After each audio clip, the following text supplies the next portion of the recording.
It's time ripe for us to have a conversation about historical land injustices in Kenya. Maybe it is. Now that Chief Administrative Secretary Dennis Itumbi has published a report through his Hustler Nation Intelligence Bureau on the Northlands farm owned by the Kenyatas. Let's delve therein and we see whether it was acquired in some fishy ways, and what about many other Kenyans who consider we still need to address that subject about historical land injustices. That forms the basis of our conversation today on this informative edition of Siasa Brigade, your go-to point on matters governance and generally the political landscape of Kenya and our neighboring states. I'm yours truly, Richard Bonjo. Always a pleasure to have you on board. With me on this conversation is definitely your go-to political analyst, the first of his name, Herman Manyora. Yes. Great to see you, sir. Good. You have so many shades of glasses. Oh, yeah. A rich man you are. Of course. And you can afford it. Of course. And they're not 2 shillings like you. Or the other ones you normally wear. No, those are also very expensive glasses. Very serious glasses. All right, very well. Then again, let's perhaps get into today's conversation. And on 24th of April, the year of our Lord 2023, through the Hustler Nation Intelligence Bureau, what many relate with, especially on the Twitter space, Dennis Itumbi has published a report about how the Kenyatas acquired the over 7,000 acres that Northlands Farm sits on. And to him, he feels the family never acquired it through just means. And as much as he's trying to address the issues to do with historical land injustices, do you think Itumbi publishing such remotes of highly emotive subjects right now is the best approach towards historical land injustices? Or it will just give him some short-term political gains and his Kenya Kwanza administration? Or what generally do you think? Is it the best approach towards this subject? No, certainly not. It's actually dangerous, I should say. It is dangerous. I've said repeatedly, these things are not things you play around with, tossing them on Twitter and thinking you are looking big. Actually, I would invite the president to come clean on these issues and advise his people to careful. Be careful. All right. Because Waswahili kuna sijui ni kitabu ama ni hadithi nilikuwa nasoma. Mtego wa panya kuingia waliomo na wasiwekuwemo. So people like Itumbi may not know. You must deal with this thing when you are ready to deal with it. In a systematic way that is policy guided and must be a national policy. Not just because Kenyans should have discussed, should have had an honest conversation, and they should come up with a way of dealing with it. You don't have just to publish it because you enjoy the minute of the president? It will create anarchy. But probably he's just borrowing leave from his senior boss, that is Deputy Rigathi Gachagua, who has also asked Mama Ngina Kenyatta to reward Mau Mau, much as they were not rewarded after 1963. That time is ripe. Probably just Itumbi is borrowing leave from his senior. There's no problem. But do they know they are playing with fire? They are playing with fire. This is fire, raw fire. You'll create a state of anarchy. Once it starts rolling, you not stop it. Now that he has already started the debate about the Kenyatas and the acquisition of the Northlands farms and many other farms that they own in this country, what do you think... This obsession with Kenyatta, I don't understand. What do I think? What do you think goes into the mind of Kikuyus or those people from Gema community who are resettled in coast provinces and Rift Valley by Mzee Jomo Kenyatta? Do you think their heart quakes when such conversations are brought on board? That's why I'm saying this is dangerous. There's no knowing where it will stop. Once it starts, you can't know where it will end. But one thing you can know for sure. It will create a state of anarchy. A state of anarchy. It will make nonsense of the idea of ownership of property. It will turn title deeds in the country into just paper. And you know what that means, the implication of having your title being a mere piece of paper. Nothing to That's show where we are headed, if we are not careful. And you see, who tells Itumbi, Gachagua, and the rest in Ichungwa that once it starts with the land, first it will stop with only Kenyatta family? It could trickle down to others? Not it will go down. But more important, who tells you it will be about land alone? What other subject can arise from that? It can be anything else, all other properties. Land is not the only property there is. People take your keys from the streets. Itumbi atakuwa amesinikasa amenunua ka Prado yake. Vijana watamwambia leta kifungu, you go home. You are lucky to go home alive. That's where these people are joking. That's not how we approach that issue. And probably the international... Certainly when we got independence, we got it wrong about land. Completely. Even official government policy. We were wrong. We were wrong on issues of land. Crown lands and all we got it wrong. But the fact that we got it wrong doesn't mean we have to create anarchy in the country. We can set it right. A subtle approach? Yeah, not a subtle approach, an honest approach. This thing came under discussion when we were looking at this constitution. People developed cold feet. They didn't want to discuss it. If they had done it exhaustively, we would have dealt with it. Knowing very well, and I know Itumbi and the rest, these are people who don't have sophisticated brains. You can reduce them to that? Not reducing, that's what they are. You see what? Historical injustices are not easy to deal with. In one splash? Of whatever nature. They are never easy. Even Africa. Who tells you these maps we have, these boundaries we have? Who says the boundaries we have with Somalia are the right boundaries? With Uganda and Tanzania? Who says? Or the deep waters along Somalia coastline. These things are not easy to resolve. Historical injustices are never easy to resolve. You can open wounds, old wounds. You can cause more chaos than benefits. So when it comes to land, there's a way we can approach it, the way we wanted to approach it during the constitution making process. Which is by saying, okay, how much land do we have in this country? Who owns that land? What can we say about ownership? Should we put a ceiling on how much land an individual can own? And we did something. Some 99-year leases we reduced to 99. That's progress. There are foreigners with land here. All these tea estates in Kericho, Bomet, Tika, this pineapple people, Del Monte. We can deal with such systematically. Then we come to individual Kenyans who own huge tracts of land. We can have a national conversation. Is it a question of saying you can't own more than this? And what do we do with the extra you have? It is not just... Do you sell it to the government to give it to the landless? Do you give it to the market to buy so that you operate within the limits? Or do we say, fine, keep it, but put it to productive use? In the event you don't, we tax you. These are honest, serious conversations we can have. But if we approach this in a cheap publicity on Twitter, and go into public rallies and say, "Why shamba ya Kenyatta?" In fact, let me tell these people, it is Kenyatta who has least to suffer or to lose. Why so? But Kenyatta can abandon anything you think he has here until you take. Do you think that's how huge his estate I'm saying these guys have huge billions of shillings outside our borders, in equity, in everything. Offshore accounts and all. They have billions of money. These are dollar billionaires. They can say, what do you want? Take it. Northlands is just a fraction. Yeah, take.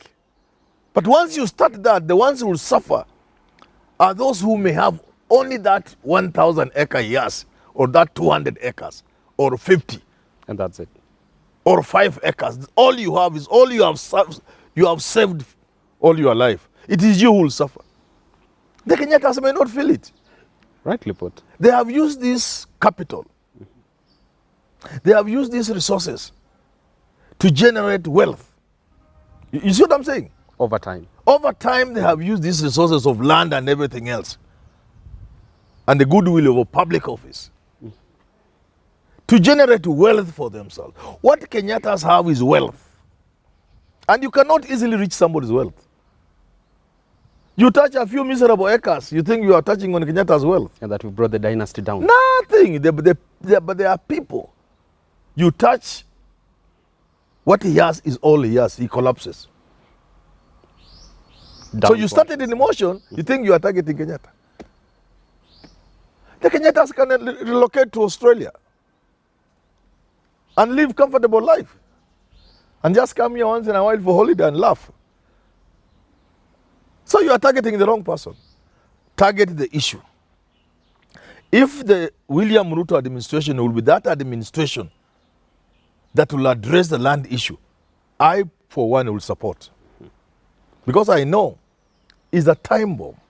Unless we do it now. It's not about Kenyatta. There are more serious issues. We have pushed the Maasai as if we want to push them into Tanzania. We think we have money, we are buying their land. They will come back. And take what these boys, they don't have education, they don't have jobs, they don't have the cultural ways of life. The animals are dying from drought because the land has been squeezed. They used to roam upon kilometers and kilometers of land for grazing. Now you have boxed them in, you bought the land, you are careful. Under the ban of and now they are moving towards the boundary with Tanzania. You think that is sustainable? It's not sustainable. You have the Samburu watching the animals die, looking yonder, green conservatives, what do you call them? Conservatives. Yeah. You think that's sustainable? So Itumbi should know this is a big issue that this country must deal with. If the William Ruto administration wants to deal with this issue, they will have the support of Kenyans. But if you go the approach where even... But if you think you are targeting Kenyatta, this obsession with Kenyatta is what will bring them down. Even the Kenyatta is not a man you can bring down. When you took miserable Doba ship, Uliona Kijali, you are taking stupid ships and it's heavily insured. He never even made a press statement about it. Those are properties that are heavily insured. Heavily, you take one miserable Doba, he's paid maybe 100,000 for one by the insurers. Imported breed. Yes, you're stupid. The obsession with the Kenyatta government, the Kenyatta family, will be William Ruto's undoing. He has to stop it. And probably an earlier way of... Tell Gachagua, tell Ichungwa, tell Itumbi, watch a Kenyatta. Leave the Kenyattas alone. But if you want to address the issue of land, Kenyans will support you. I, for one, will support a structured approach to the issue of land ownership in the country. Not just the excitement about digitization of the land registry under CS Farida Karonei. No, that's nothing. This is a big issue. So finally, I must just repeat what I've said. Dynasty with 200, 300, 400, 500,000 acres of land. You start, let the people encroach on that land. Next, they will just look at space. They won't care who it is. Oh, by the time the land it is Ruto's, they already put up structures. You can't send the police there when you didn't send the police in Northlands. They are in Kedong. They are where? Then all the big land is gone. But the appetite is still there. There are many who have not gotten a piece. Insatiable appetite. Sasa, sasa hiyo eka 5 inatosha watu 10. Kila mtu nusu nusu. Si wanachukua? Ama ya Musalia huko Vihiga. Of course. Of course. No one will be spared. No. How? It's a free fall and free for all. When something is in free fall, everything goes. Anything goes. Death from above. And I've said, you begin with a specific target, but it gets off. It gets out of control. And anybody with some small property, people, first land, all of the land will go. The spillover effect will be felt by all. Even that alone will create hunger in the country. Because food production will be compromised. Then after land has been exhausted and there's a state of anarchy, it's everything else. Your car, it will be taken from you. Your house in Karen will go. So is that what it will be? That's what I'm saying. They are not sophisticated intellectually. But then again, when the Deputy President, Rigathi Gachagua, and the like of state officers such as Dennis Itumbi spearhead this conversation about historical land injustice and particularly pointing fingers at the Kenyatta's family, from where the international community sits, all those Europeans, all those people outside our borders who have vested interest in Kenya, saying like Kipi and Nanyuki, in all those conservancies that they own. You scare them. Yeah. Do you think they had quakes, or even it could ruin Kenya's relation with, say... Of course. That one move on the northern, what's it called, Northlands form. It painted Kenya in a very bad light international. Did you see the headlines? Government-sponsored goons attack Kenyatta family land. Is that the Silikuwa headline namna hiyo? International media. Sure, yeah. Is that what we want for ourselves? The whites who own ranches in Laikipia, and then... Once you start, who owns those wonderful homes on the beaches in Mombasa and Kilifi and Diani? Along the coastline. Diani, beautiful homes. All the way Nyali, Mombasa, Kilifi, are they locals? Italians mostly. Are they locals? No, not really. Do we know how those people bought those lands? You start it and there will be nowhere to stop. But we can address it. We can address it. Coastline is a natural resource. We will address it at some point. And we have to address it systematically, orderly, without creating a state of anarchy. Hata hizo mashamba unaona hii mashamba ya majani. Watu wataingia na kukata tu. Finlay's farm and all those. Is that what we want for ourselves? I support the idea that these guys have had enough. They have exploited our resources. They have made all the billions of dollars from those tea farms. The leases are up. We should not even think about renewing them for them. That's my thinking. Even very radical. Whether Delamere or whatever. Yeah. But we have to go about it in a systematic way that doesn't create anarchy, that benefits the people of Kenya, that doesn't compromise development. If we rely on tea, what benefit will it be for us to chase the mzungu?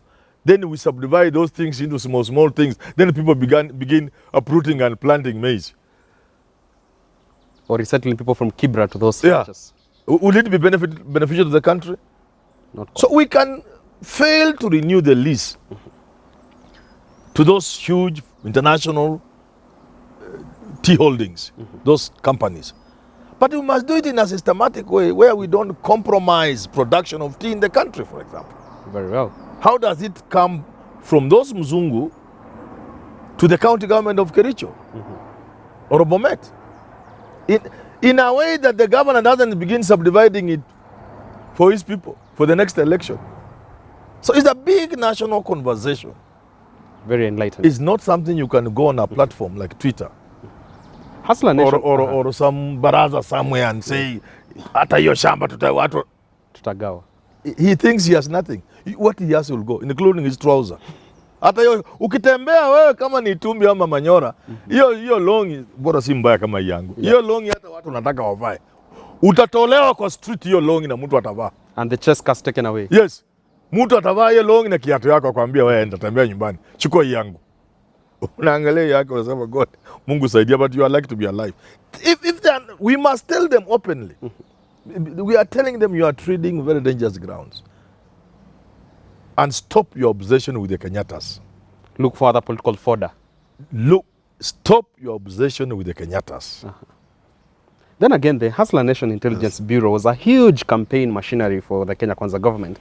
There are some quarters who believe that Dennis Itumbi, by publishing such highly sensitive reports, he's trying to endear the Hustler Nation Intelligence Bureau into the homes, the living rooms of many, so that it can be so huge that it becomes such a big campaign machinery in 2027. What do you think Itumbi stands to gain out of... Who tells you once you start this thing, there will be 2027? That intelligence bureau could be reduced to... Who tells you there will be 2027? Just around the corner, we can get there. Okay. It's okay. You start nonsense like this, and you're still talking of 2027. There may be no country by the 2027. Given competition to the NIS. I'm saying there may be no country in 2027. If you start ujinga, because I've told you, you start this, you have no way of controlling it. It assumes a life of its own. It leaves destruction and finally leads to anarchy. And with anarchy, you cannot talk of 2027. So even with those masses who've been excited by the special reports by the Bureau, will probably turn around and not even support you? I'm saying they can be very excited and have it and go for it. And the nation crumbles down? Yeah. But in the process of going for it, you can also create chaos. Even who gets what? How do you share it? But there could also people out to defend. You saw people defending the Kenyattas. Yeah, sure. Were they not Kikuyus? They were. Or even Spectra Limited. Yeah. There are people who can also come to defend it. And there'll also be counter moves. So at the end of the day, where will you be going as a country? We must remain a civil country. Where law and order, where people respect their place in life and the place of others and strive to do better, strive to own land. But granted, we shall have finally at some point to address the land issue in this country. If Ruto starts, he will have the support of many Kenyans, including me. Let's just sit down and talk about land. Let's spare nobody. Let's not, as we are talking about land, let's not look over our shoulders at what will Kenyatta think. No, it's Kenyans talking about their country, about their land, about their future. And we shall talk. Lakini Kenyatta, hii Kenyatta ndio itawaletea shida. Mama Ngina. Mama Ngina. In any case, I've told them, and I want to repeat so that they hear. There's very little you can do to Kenyattas. The pin drop silence from Mama Ngina should. There is nothing you can do to them. As weakness. They have wealth. They don't have riches. They don't have property. They have wealth. They are a wealthy family.